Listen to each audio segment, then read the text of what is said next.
Boutique bijoux d'or Mossi Elengi.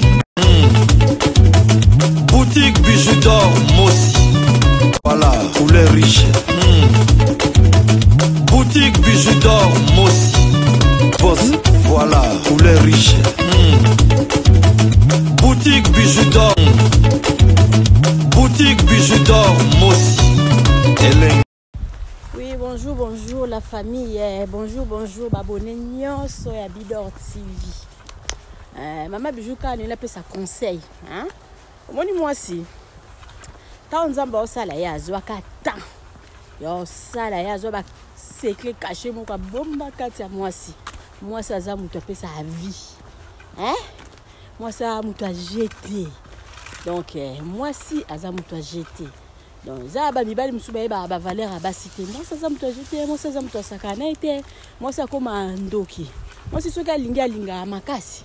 C'est pas le bien boya après ma casse. C'est pas bien comme un démon que le cabas démon pensait à solo. Donc moi ça ça me doit jeter. En tout cas ça là moi si na yondeko. Batela ye bombaye. Hein puis moi ça ça me doit ko zwa été que oh na kosele likambo mobe. Parce que le bien siliso. Ah siliso. Moi si ba kosela ke likambo te. Hein?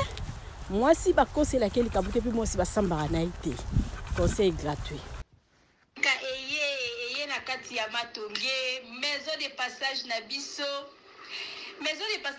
ya goyo maison de passage na biso ezana ba climatiseur ezali climatisé maison de passage na biso ezana matonge na Irebu A37 maison de passage na biso tozana ba appartement où ezali ya 2 chambres salon cuisine. Tous les 2 chambres, on est dans la toilette na kati. Maison de passage na biso tozali na appartement. O ezali kaka salon, salle de bain, chambre na cuisine. Tozali lisusu na appartement na biso o ezali appartement ya pamba lokola chambre na toilette.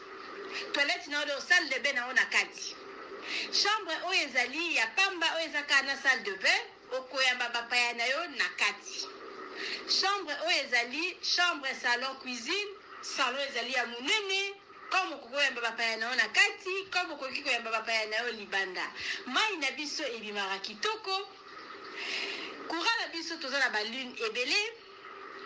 Toza na groupe na biso soki courant ekeyi totie essence na kati ya groupe. Ndaku na biso ezali sécurité, ezala sécurité ya makasi. Maison de passage na biso na matonge toza ko bengisa bino. Mwana nyonso tu ya poto. Benga numéro oyo ozomona. Appartement chambre salon cuisine. Moni kuna toza na basali, toza na banduni, toza na nyonso tout. Congélateur. Réchaud.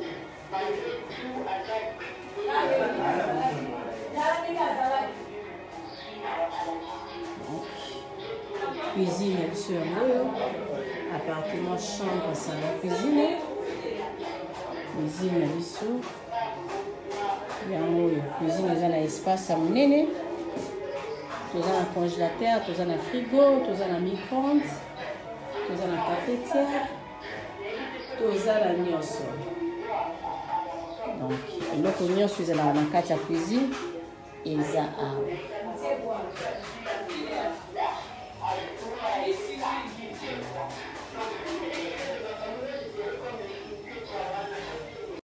Oui, appartement, chambre, salon, cuisine. Appartement, chambre, salon, cuisine.